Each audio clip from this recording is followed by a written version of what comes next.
Dear student, future colleague, welcome back to my channel.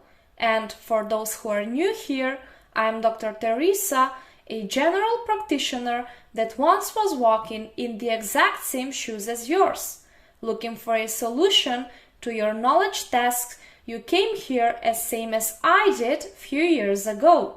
That's why I decided to produce the educational material you need to become a doctor, all in one place. So if you find this channel helpful, please make sure to subscribe to support me.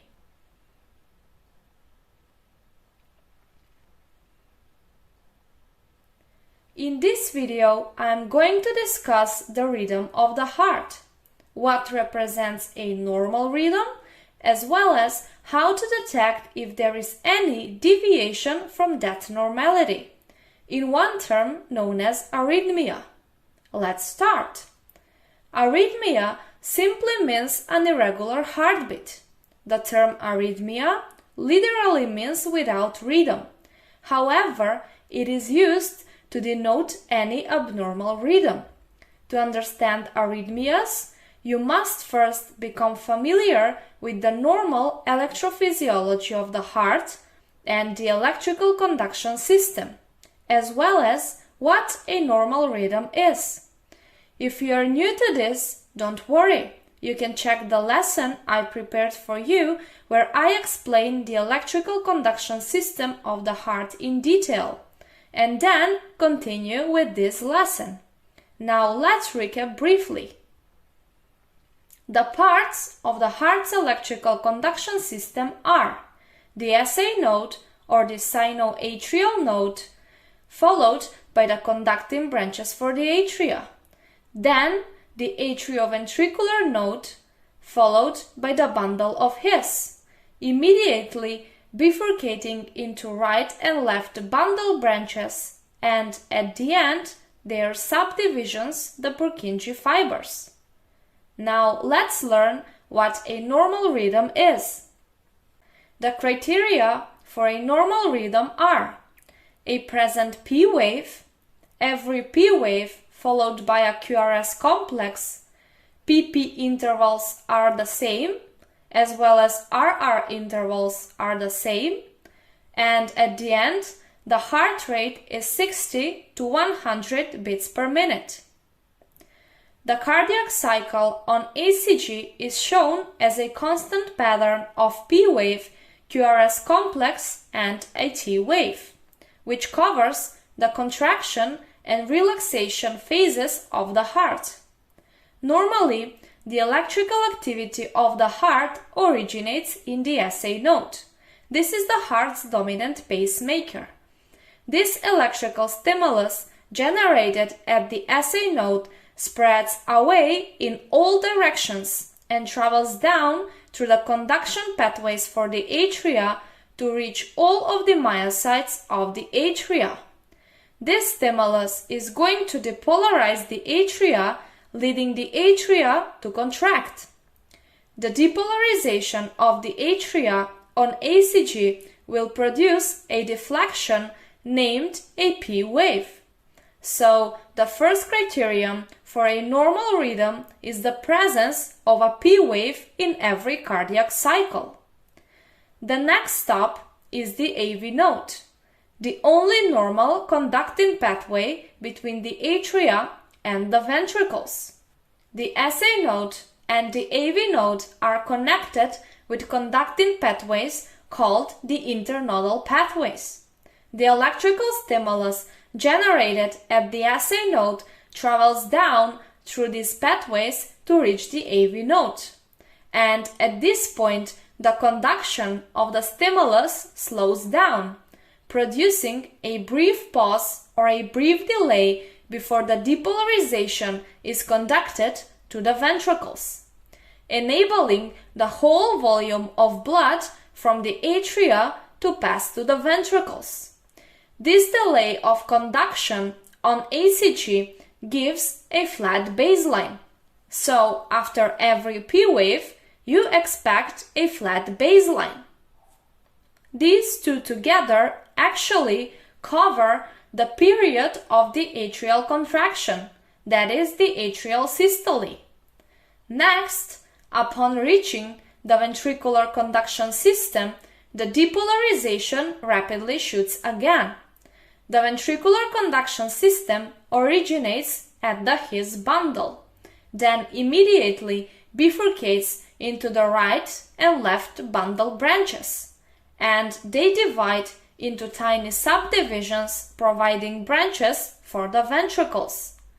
The ventricular depolarization is represented by the QRS complex. So, after the P wave and the flat baseline, if the conduction to the ventricles is not disrupted, you expect a QRS complex to rise. So, every P wave is followed by a QRS complex. The next thing we expect after the QRS complex is again a flat baseline, named the ST segment, and after the ST segment, we expect a T wave. The ST segment represents the initial phase of the ventricular repolarization, and the T wave represents the final phase of the repolarization of the ventricles. These three cover the period of the contraction of the ventricles, that is, the ventricular systole. After the T wave, there is a flat baseline that is actually the short pause, the period of the diastole, before the next cardiac cycle begins. With all of this, we have covered the normal cardiac cycle. So, if everything functions normally, we expect with every cycle to have a P wave, a flat baseline after the P wave, a QRS complex, a T wave, and a flat baseline until another cycle begins. If this cardiac cycle repeats itself over and over again, and every cardiac cycle has the same duration, we say that we have a normal rhythm. And since the SA node is the leader of this normal heart work, we say we have a normal sinus rhythm. Let's examine this example. When the SA node is healthy, he makes sure to provide an impulse at a regular time again and again and again, every day, hopefully for 90 years. The criteria for a normal sinus rhythm are a present P wave, every P wave followed by a QRS complex, PP intervals are the same, as well as RR intervals. Also, the heart rate is 60 to 100 beats per minute. Only then we can call this a regular sinus rhythm.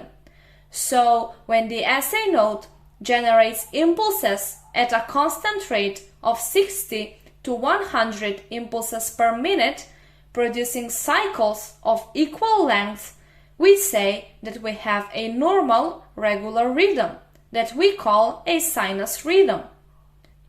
Now, when there is any disturbance of that equality, such as an unpredicted pause, a beat appearing too early, the heart rate going above or below the normal ratio, or any other irregularity, we immediately see that there is an abnormal rhythm.